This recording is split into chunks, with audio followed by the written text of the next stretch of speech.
Well, greetings from Cooley Law School. My name is Patrick Corbett. I'm a professor of criminal law here at Thomas M. Cooley Law School.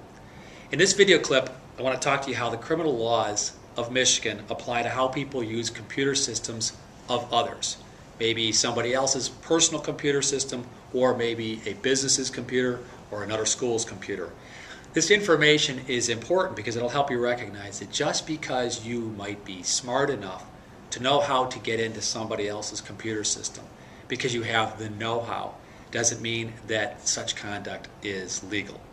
We need to see what the laws say as it pertains to how people get into other people's computer systems. We're going to explore this through a hypothetical, and it's a hypothetical that is based upon a real case. As all these hypotheticals are based upon real cases that I've read about, or school administrators or others have told me about them. So let's get into the hypothetical. George wants to find out if a private college accepted him, so he uses his high school's computer system and figures out a way to take a peek in the private college's computer system. He finds out he's accepted. In the process, importantly, he causes no damage to the computer system of either school. Is this a crime? Now, recognize what we got here. He's using two separate computer systems. As you see from the hypothetical, we got the private college and we've got his high school's computer system. Whether it's a public high school or a private high school is immaterial. It's his high school's computer system. And note also that all he is getting is information. He's not breaking anything. He's not stealing anything. He's not destroying anything. He is just gathering information. So you have to ask yourself, is this a crime under Michigan law? Well, Michigan has a statute on the books that deals with what we call unauthorized computer access. And it prohibits the intentional, as you can see from the slide, the intentional and unauthorized access to a computer system to use the service of the computer system. This is a felony punishable by up to 5 years in prison. Now let's go through each of the different pieces of this law so you can understand what the terms mean, and then let's apply it to the facts. It's got to be intentional. And I've talked about this in other slides and other video clips, but essentially what we're talking about when we say intentional is it's not by mistake or accident. It is something that the person is doing aware of what they're doing. So you're not by accident going into a computer system. You're not all of a sudden, I'm there, I got to get out. You're there because you've done this intentionally and you've used the computer system intentionally. Unauthorized access. This is a little harder piece of the law to explain. When is access to a system unauthorized? Should it be deemed authorized just because you're able to physically and technologically get into the system? Maybe they don't have a good enough security system on their computer system, and so it's easy to get in. Does that mean that your access is authorized? Tougher question for a prosecutor to face, but in general, let's look at some of the things that would make access be unauthorized. At a school, you sign an acceptable use policy, some kind of terms of usage. There may be various documents that you sign. There may be banners that come up on the computer that tell you you can't do certain things. And if you do those things that the banner says you can't do, or you do those things that are in violation of the terms of usage, then at least there's an argument that the prosecutor could say that your access to that system was not authorized. You're authorized to do some things on the computer system, but not authorized to do other things. The other thing is that you can also kind of evaluate this question of it being unauthorized if the person has to do certain things to get around the security.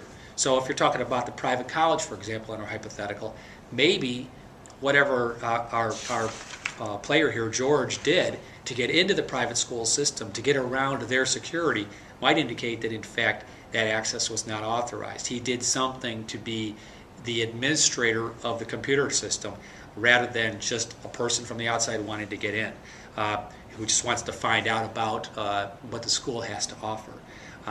So what you might do to circumvent the security, to get around the security, might be a factor that plays in towards showing that this access was in fact not authorized. Does the person have to cause damage? Well, look at the law up on the slide. You can see that there is no damage requirement at all. You are on the hook for a 5-year felony merely by the usage of the service of a computer system. You don't have to steal data. You don't have to destroy it. You don't have to break anything. You don't have to cause any damage. It's still punishable by up to 5 years in prison. This is a crime, as you can see from this slide, where people in Michigan, teens in Michigan, have been prosecuted.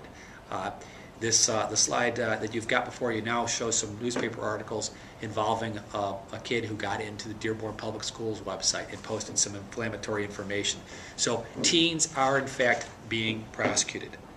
The next slide raises the question about wireless systems and asks this question: is accessing somebody else's wireless internet connection to surf the internet a problem?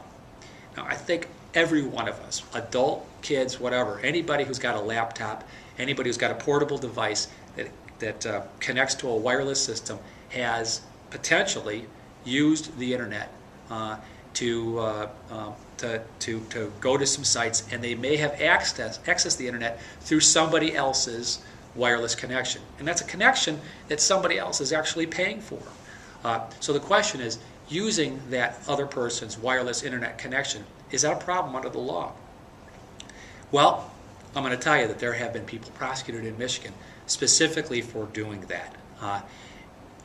There was a case out of Western Michigan where an individual was in a parking lot outside of a coffee shop, and the coffee shop offered free Wi-Fi, wireless connection to computers to access the internet inside the coffee shop. But this person wasn't going in the coffee shop. The person was sitting in the parking lot and just surfing the internet using the wireless connection. Well, that person was prosecuted using this Michigan law. The bottom line is, we never know what a prosecutor is going to do. You just need to make sure that when you're using somebody else's internet connection, somebody else's computer system, that you are authorized to do it. And if you're not sure, ask. That's the bottom line. I hope this video gives you some good information about not entering other people's computer systems without permission. Thanks for listening.